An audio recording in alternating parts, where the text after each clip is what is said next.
വെടിനിർത്തലുകൾ പല പ്രാവശ്യം ഉണ്ടായതിനു ശേഷവും നാം പാലിക്കുന്ന നിശബ്ദത മൂലമാണ് ഗാസയിൽ കൊലകൾ തുടരുന്നത് എന്നും ബ്ലസി പറഞ്ഞു വെക്കുകയാണ്. അതായത് ലോകത്തിൻ്റെ നിശബ്ദതയാണ് ഗാസയിലെ ക്രൂരത കൂടുന്നതിൻ്റെ കാരണമെന്ന് തുറന്നു പറയുകയാണ് ബ്ലസി.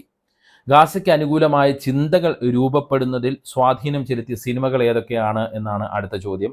അതിന് അദ്ദേഹം പറയുന്നത് വളരെ വികാരനിർഭരമായ ഒരു മറുപടിയാണ്. ഈ വർഷത്തെ വെനീസ് ചലച്ചിത്രമേളയിൽ സിൽവർ ലയൺ പുരസ്കാരം നേടിയ സിനിമയാണ് the voice of the Hind Rajab. Israel ആക്രമണത്തിൽ നിന്നും രക്ഷ തേടി കുടുംബത്തോടൊപ്പം പലായനം ചെയ്ത 6 വയസ്സുകാരി ഹിന്ദ് റജബിൻ്റെ കഥയാണ് സിനിമയുടെ ഉള്ളടക്കം. ഇവർ സഞ്ചരിച്ച കാറിന് നേരെ ഇസ്രയേൽ സൈന്യം വെടിവെച്ചു. കുഞ്ഞുങ്ങളടക്കം 3 പേർ തൽക്ഷണം മരിച്ചു. തൻ്റെ ജീവൻ രക്ഷപ്പെടുത്താനായി മാതാവിനോടും റെഡ് ക്രോസ് അധികൃതരോടും ഹിന്ദ് ഫോണിൽ സംസാരിക്കുന്നുണ്ട്.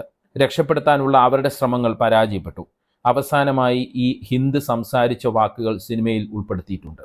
അതായത് ഈ പെൺകുട്ടി ഫോണിൽ സംസാരിച്ച വാക്കുകൾ ഈ സിനിമയിൽ ഉൾപ്പെടുത്തിയിട്ടുണ്ട്. ഈ സിനിമയുടെ പ്രദർശനം കഴിഞ്ഞപ്പോൾ പ്രേക്ഷകരുടെ കയ്യടി 23 മിനിറ്റ് വരെ നീണ്ടുവെന്ന് ബ്ലസി പറയുന്നു.